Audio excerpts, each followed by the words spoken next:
This will harm your screenwriting. So let's have a look at what inconsistency in your screenplay might look like.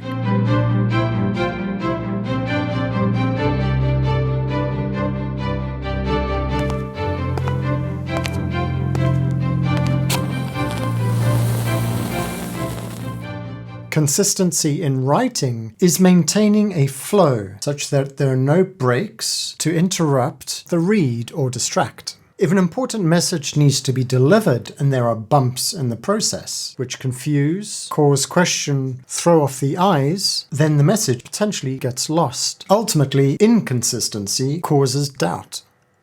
So from that example, you can see how I've videoed myself speaking about inconsistency over a period of several days, slight changes in the set and the lighting, and might be what I'm wearing, facial hair and whatever. But what the point is it really delivers a visual representation of what inconsistency might look like, and also audibly. To view that really should have been distracting to you as a viewer. Okay, it might be interesting to see that as an edit. However, if you're trying to really take that message home, to have those visuals changing on you, that should have distracted you. And that inconsistency in presentation is detrimental. For a screenplay to display inconsistent writing and use of convention, this is a sure way to lose respect and attention from your reader. This is a dire situation if your screenplay sits in the hands of a Hollywood reader who represents the gateway to success. A few mistakes here and there and a few hundred pages of writing might be excusable, but a consistent misuse of screenplay scene headings, for example, or grammatical errors will only niggle at the reader and give the impression that you don't really have full care and attention to detail. In fact, inconsistency and repetitive errors just become annoying. What is a reader really to think if a lot of your errors are repeated and are simplistic? Misuse of something as simple as an apostrophe, or blatant disregard for known convention. Yes, there is a lack of a Hollywood Bible, or let's rather say screenwriting industry rulebook, but there are certain elements of screenwriting that are a given. There's a general consensus that certain things like scene headings and the fact that the font is Courier, these things are sort of set in stone, and when using any screenplay tool set, something like Final Draft or Fade In or Montage or whatever it might be, these software companies conform to some of these standards. So if you're getting any of those parts of your screenwriting wrong, then that doesn't look good at all. It doesn't bode well, because the reader's then in a position to wonder, if they're making mistakes at this level, then what else is going wrong? That then puts the reader into a fault-finding mode, and you don't want that. You don't want them nitpicking.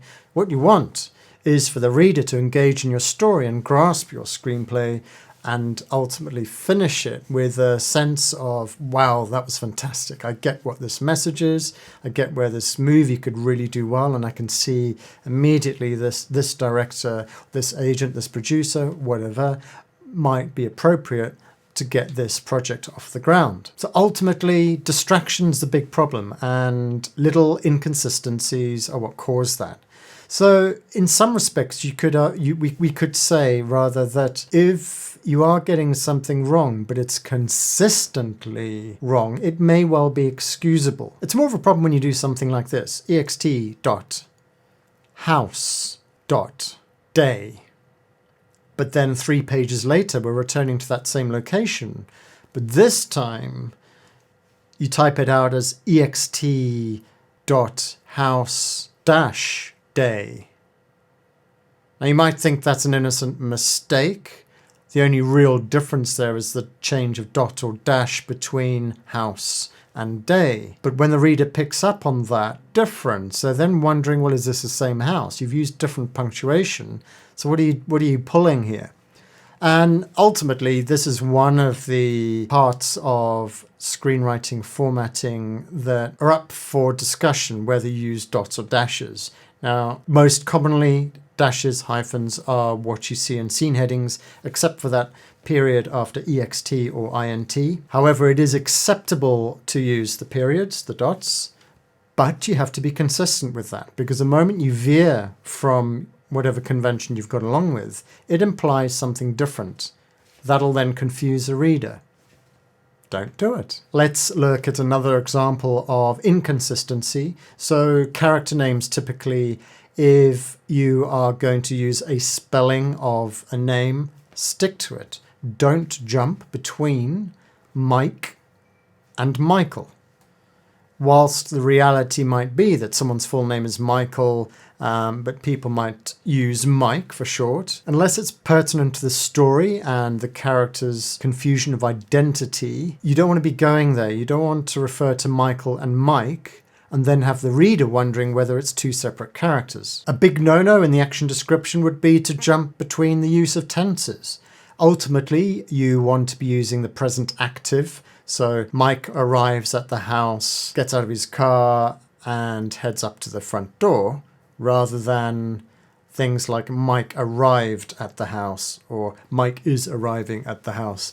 You want to, first of all, keep consistent with whichever tense you end up using, but ultimately the present active is best because it tells the camera exactly what's going on at this point in time. So the big message, consistency, don't distract the reader, don't ruin the chances of your screenplay being put to the bottom of a pile.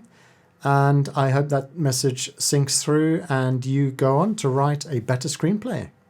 Thanks for watching. If you found that video useful, please consider liking and subscribing. That will tell YouTube that I'm worth watching and ensures I can produce more educational content into the future.